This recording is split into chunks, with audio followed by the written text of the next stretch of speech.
அனைவருக்குமே வணக்கம். சற்று முன் கிடைத்திருக்கக்கூடிய ஒரு மிக மிக முக்கியமான செய்தி ஒன்று வெளியாகி உள்ளது.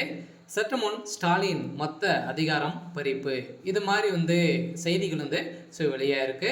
அனைவருக்குமே தெரியும், திமுக ஆட்சிக்கு வந்ததுலேருந்தே பார்த்தீங்கன்னா ஆளுநர் ஆர்.என். ரவி அவர்களுக்கும் திமுகவுக்கும் இடையே பார்த்தீங்கன்னா நிறைய பிரச்சனைகள் எதிரும் புதிருமாக தான் பார்த்தீங்கன்னா இருவருமே இருந்துட்டு வரும் நிலையில் தமிழக அரசு அனுப்பக்கூடிய அனைத்து கடிதங்களுமே பார்த்தீங்கன்னா கிடைப்பில் ஆளுநர் ஆர்.என். ரவி அவர்கள் வைத்திருக்கக்கூடிய நிலையில் இரு தரப்புக்குமே மோதல் ஏற்பட்டிருந்த நிலையில் இப்போ அதிரடியாக பார்த்தீங்கன்னா முதல்வர் ஸ்டாலினுடைய அதிகாரங்கள் அனைத்துமே பறிக்கப்பட்டதாக ஒரு தகவல் வெளியாக இருக்குது. சில பார்த்தீங்கன்னா இப்போ அனைவருக்குமே தெரியும், சட்டசபை கூட்டம் நடைபெறுது.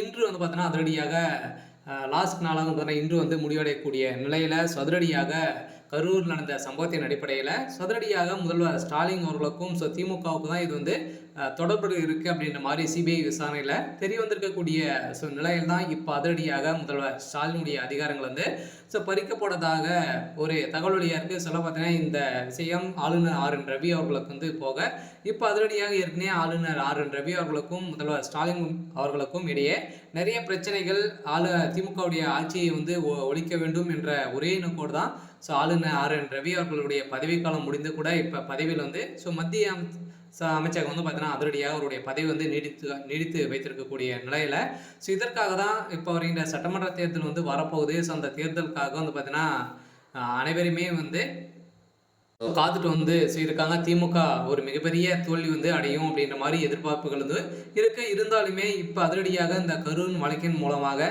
நடந்த சம்பவத்தின் அடிப்படையில் இப்போ செந்தில் பாலாஜி அவர்கள் சிபிஐ விசாரணையில் சொல்லிய முக்கிய ஆதாரங்கள் பார்த்தீங்கன்னா இப்போ சிக்கிருக்கு. இந்த ஆதாரத்தின் அடிப்படையில் இப்போ முதல்வர் ஸ்டாலினுடைய அதிகாரங்கள் அனைத்துமே பறித்திருக்காங்க. சில பார்த்தீங்கன்னா அதிரடியாக தமிழகத்தில் ஆட்சி ஆளுநர் கிட்ட போயிருக்கு. சில ஆளுநர் போட்டால் மட்டும்தான் இப்போ செல்லும் அப்படின்ற மாதிரி பார்த்தீங்கன்னா அதிரடியாக ஒரு தகவல் வெளியாகி வருது. சில ஏற்கனவே திமுகவும் ஆளுநர் ஆர்.என். ரவி அவர்களும் இடையே பார்த்தீங்கன்னா பிரச்சனைகள் எதிரும் புதிருமாக இருக்கக்கூடிய நிலையில் இப்போ கரூர் சம்பவத்தின் அடிப்படையில் இந்த திமுகவுடைய ஆட்சியில் எக்கச்சக்கமான ஊழல்கள், அதே மாதிரி பார்த்தீங்கன்னா இந்த கரூர் வழக்கின் மூலமாக உயிரிழப்பு, அதே மாதிரி பாலியல் தொந்தரவு, அதே மாதிரி பார்த்தீங்கன்னா மருத்துவத்தில் நிறைய முறைகேடுகள் நடந்திருக்கு. நிறைய உயிர்கள்லாம் பார்த்தீங்கன்னா இந்த மருத்துவத்தில் போயிருக்கு அப்படின்ற மாதிரி நிறைய திமுகவுடைய அரசு மீது குற்றச்சாட்டுகள் வைத்திருந்தாங்க.